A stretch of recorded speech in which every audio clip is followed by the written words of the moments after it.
What was the hardest time for me?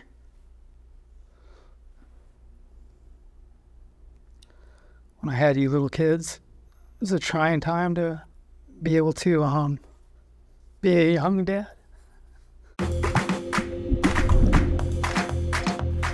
My name's Wade. I'm here with my daughter Lachlan.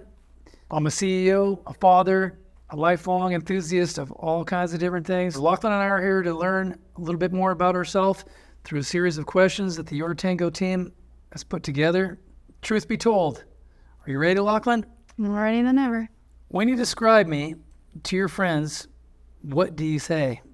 I say that you're kind of an interesting character, but if you know me, then you kind of pretty much similar to me, just my dad. It's kind of crazy and funny. And usually after I meet you, they're like, oh yeah, your dad's really cool. That's it? Yeah. I figure you'd give a little more than that, but... When you describe me to your friends, what do you say? I tell them, don't tell my other kids this now. I say that, well, out of the kids I have, this is my favorite one because kind of click the most. Not that I don't love the other ones, but this one, me and her get along pretty good, and she's my road dog sometimes. As she gets older, she goes and does her own thing more, but I tell them she's my homie. Okay, yeah, I guess I say that too. Describe the time you think we were happiest as a family. We're gonna get serious. We're gonna have some serious ones. Maybe when we went to go to Uncle Chris's and stuff, drove all the way out there in those long days, spent it as a family and had dinner all together. And yeah, I loved those memories. Getting up early, feeding the cows and horses and doing that kind of thing that we all kind of love. Yeah, me too. Describe the time you think we were happiest as a family. I think every day we're still a family. We've always been a family. We'll always be a family. It's like every time I spend time with you is happiest moment. That's true. You go through such a stage of being a little kid, now an old kid. Yeah. The journey of it. I agree. What is a lie you told me growing up? I never found out about it till right now. Oh, God. I don't honestly know. You better make it funny, too, because I'm tired of crying already. I don't honestly know. I didn't really lie because Mom always scared me, and she's like, the first time you ever lie to us is when we'll never trust you again. And I always was holding on to trust, and that's like my number one thing with people. So I never wanted to lie about anything. Don't lie. I didn't. I mean, I stuck poison one time. What? Not at my house, but I think you guys knew about what happened, and then Mom. I was at a friend's house, and you guys let me go over there, and you're like, I know what you guys do over there, just don't let me find out or something. And I was like, no, I would never do that. And yeah, I did that. I think all you kids done the same thing. Exactly. Other than that, I don't really have a big lie because I was always scared. What is a lie you told me growing up that I never found out about until right now? Cool. Name them all. Yeah, right. I'll be here for the times. I know. I try to be pretty transparent with you guys as kids and my kids, but that's probably maybe not how I would lie to you about maybe how things were, how life was maybe better than it was at the time. Yeah. I've tried a lot to keep you guys so you don't know the real stuff going on in the real world. Of course. So I still never told you. You'll never know. Oh, okay. That's scary. That's it. I mean, Oh, that's fair. Do you think I had it harder or easier than you growing up? oh, way harder. Yeah, I agree. No way. Easy. What? Yeah. Easy. Even though you grew up in a crazy household with me, and then grew up in a crazy household with parents from that were born in the 1940s. They were different. It was just a different time. Even though your mom and I are not married now, we stuck it out until you guys were, for better or for worse, whatever. We stuck it out until you guys were old enough to know what we're doing. Mm-hmm. So I think you had it easier in a lot of ways, but I can see how you think things are hard. Yeah. Do you think I had it harder or easier than you to growing up? I just told you. I think easier. Because I feel like your parents weren't like as strict. And you kind of did whatever the heck you wanted. And you guys were like really strict. Which I'm thankful for. Not the reason why I did that is because growing up with my mom, she wasn't strict. Yeah.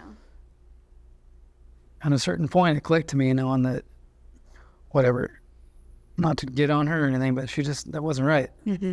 I think it was some resentment that I've held against her, even in her demise, her being gone. I was still like, I wonder why I didn't respect her sometimes, and that's why. Mm-hmm. But she was just, but if I look back on it and say, look at what was going on, she was stupid. She knew how to deal. Yeah. So whenever I would say to you guys, well, I don't know what I'm doing. I'm just doing what I'm doing. Mm-hmm. But I knew to be strict on you guys because if not, things can get out of hand. Because I got out of hand. Exactly. Moving on. What is something you've learned from me? This will take me a while. I think I've learned to just be like an independent person. I've learned, that hard work is necessary and you do what you need to do to get it done. And like your entrepreneurship too, like I've learned that a lot from you, like how to run a business and stuff. And like the farming and everything, I like learned to love that and grow into that. And I'm thankful for those opportunities and knowing about that because a lot of people don't. And you still learning? I'm still learning. What is something you learned from me? I guess I almost forgot. Sorry.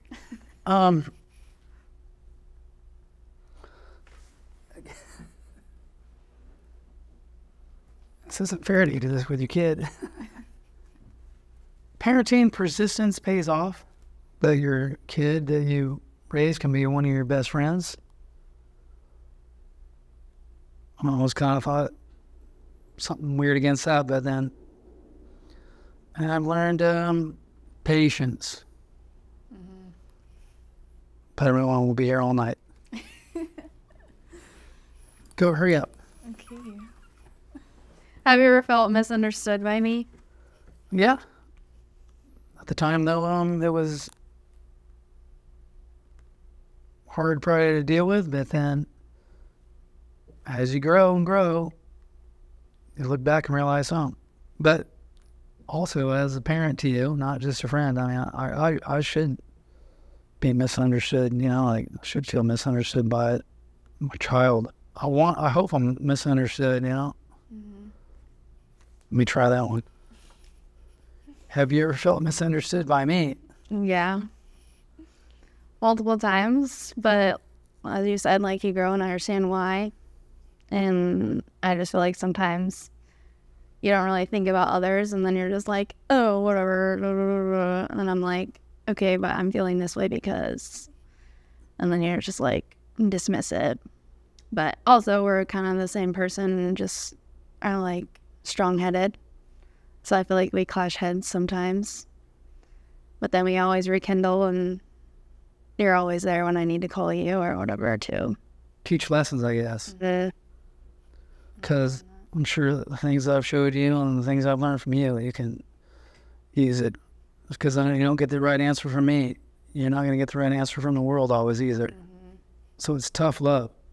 I know. What was the hardest time for you? What was the hardest time for me?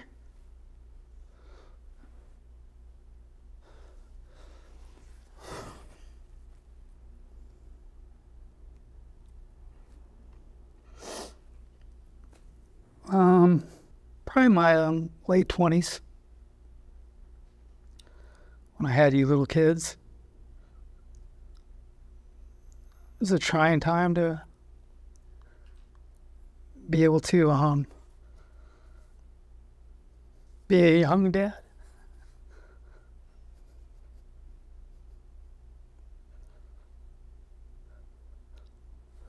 lots of things were going on then. I was just learning how to be a dad. No, I totally get it. I remember just wanting to learn how to be a dad, and coming from a kid myself, becoming an adult. Me being late 20s, I always think about it, and I'm like, if I were a parent right now, I don't know what I would do. So we all love and appreciate what you went through and what you did, and we're all close with you. So it all worked out, and you did a good job from it. So I hope. I think I turned out all right. Hey, you're all right. What was the hardest time for you? God, what wasn't a hard time for me? Probably high school.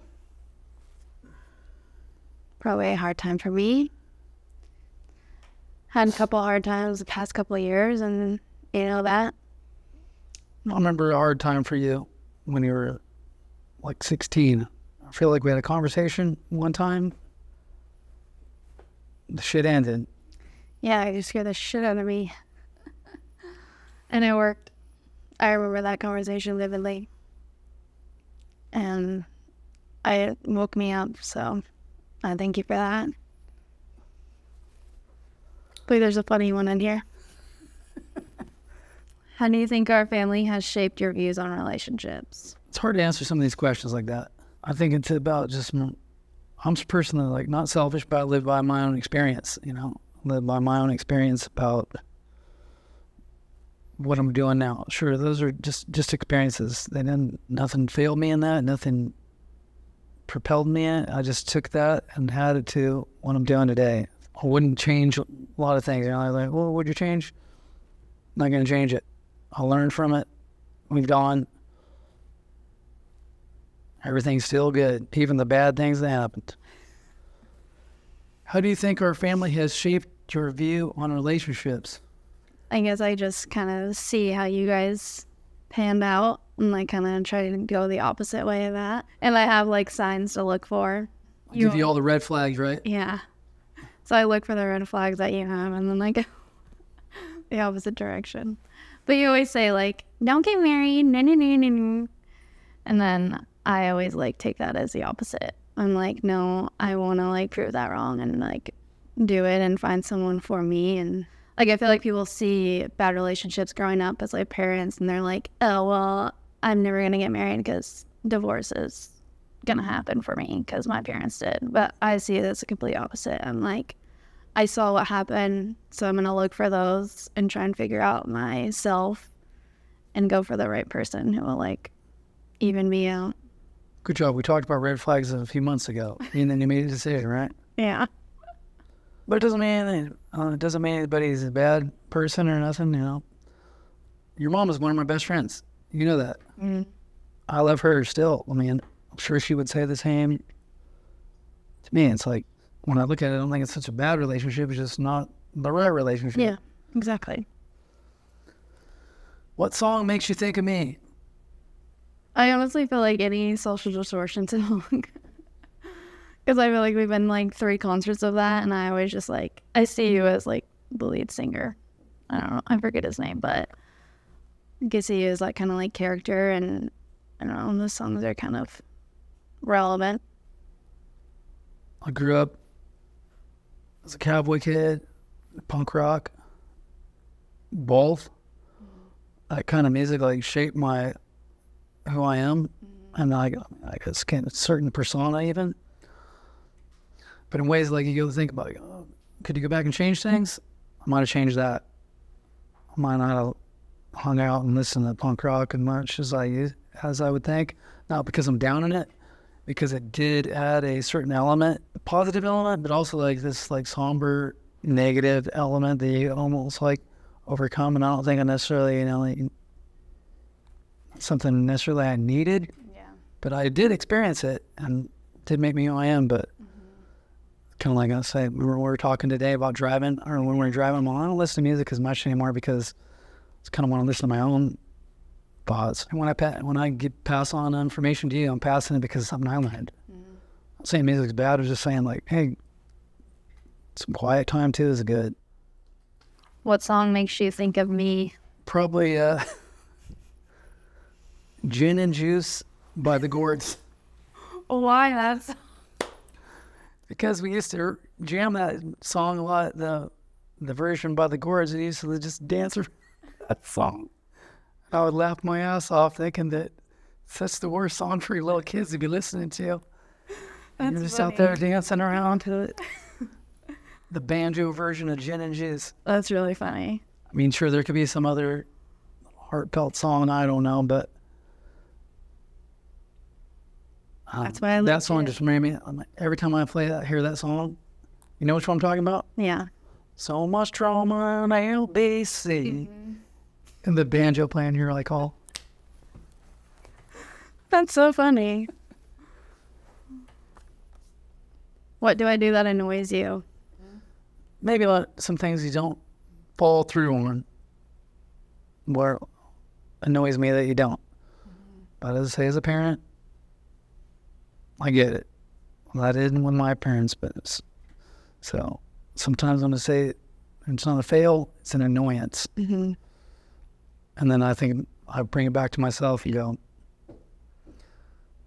is there something I did instilled in her to where she doesn't want to do that?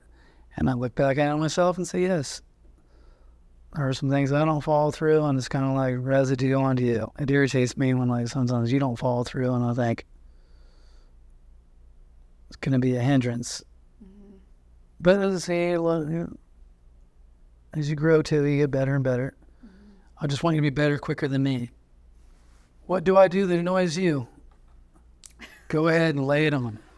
I would say just sometimes your attitude, obviously. But I've learned to just exit out.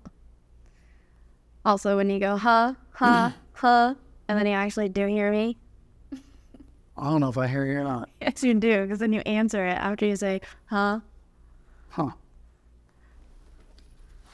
Was there a time you felt uncomfortable picking up the phone and call me? Why? There was a time I was uncomfortable calling you, talking to you about a certain thing that I won't mention on camera, but we know. We had a conversation, and I was like, dang, dude. And you're all, I was worried about how your reaction was going to be. Stewed on it for a couple of days. But then once I did, it was like, you were like, all right, what next? Yep. All right. Was there a time when you felt uncomfortable picking up the phone to call me, and why? Maybe when I wanted to move back home, I was kind of like, I was not uncomfortable, just kind of scared because I didn't want to, like, be seen as a failure that I couldn't do it. And so, but then immediately, like, when you answered and we talked, like, I was like, oh, I feel so much, like, better. And, like, I always, like, feel like I have those conversations with you where if I'm, like, crying or having a hard day, I always know that you're my first phone call always. I better pick up more then. Yeah. What is something that you think I need to hear? What you need to hear? Yeah. You need to hear that I love you and I'm proud of you. Because I am, I mean. That's another weird thing you need to hear, I don't think. Thank you. What is something you think I need to hear? That I love you and that you don't need to be so hard on yourself about everything, and that maybe sometimes you can let some of the past go and just kind of take lessons from it and move forward. And that everything will be okay. I'm the parent here. I know, but I'm the therapist, so. Okay. I am proud of you for all your accomplishments in life, and you did a good job raising all of us kids, and I think you're harder on yourself than you should be. All right. What are you currently worried or stressed about? Oh. Let me count the ways again. Just things I shouldn't be. Things I conjure up. Things I make up. Which I couldn't even tell you what it is. Moment to moment things. But then in the big scheme of things, probably not worried about anything. I'm not trying to get around it. I'm just saying.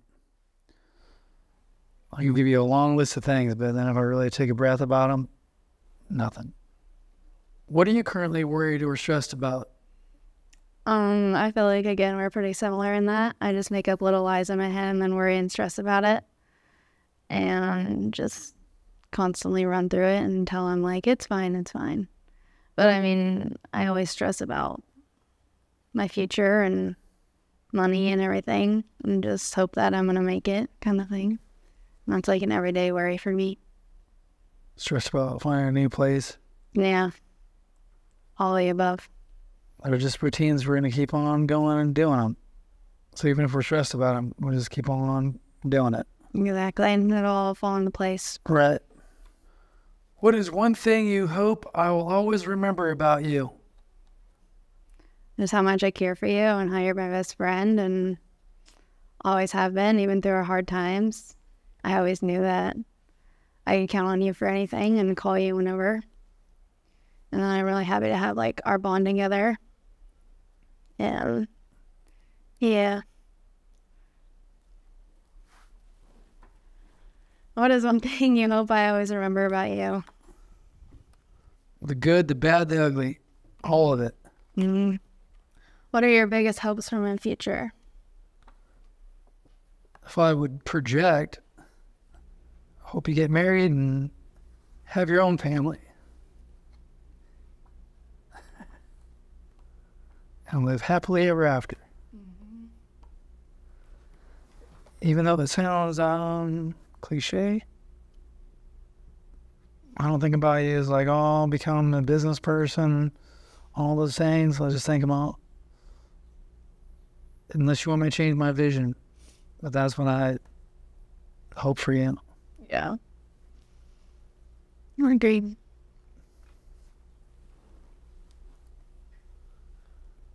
What are your biggest hopes from my future? That you just find true happiness and that you get to retire soon with that. And that you go and live your long dream in Spain.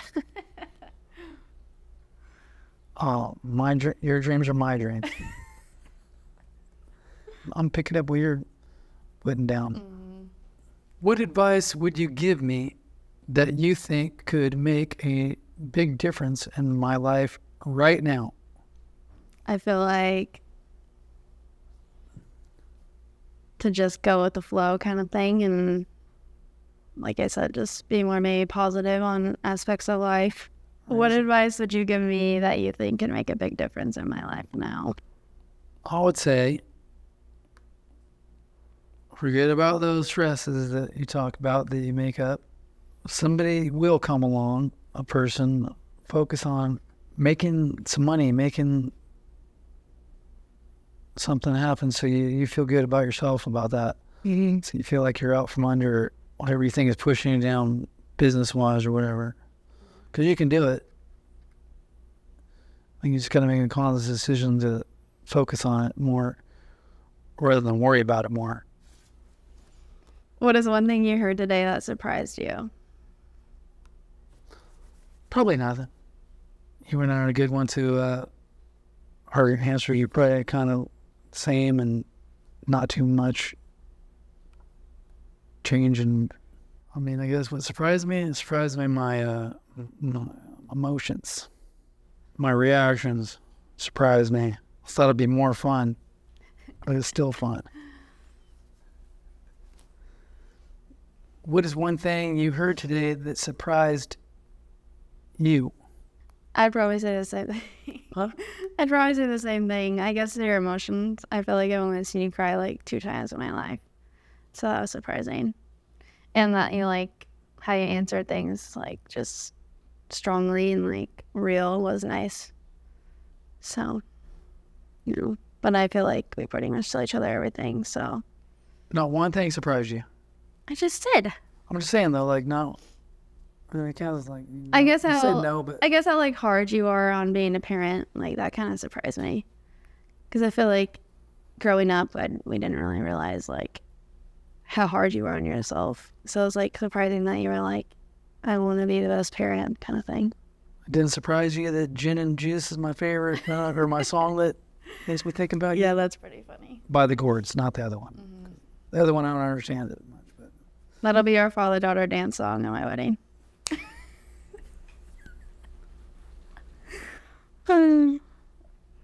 Lachlan, thank you so much for coming down and doing this for me. Of course. Love you.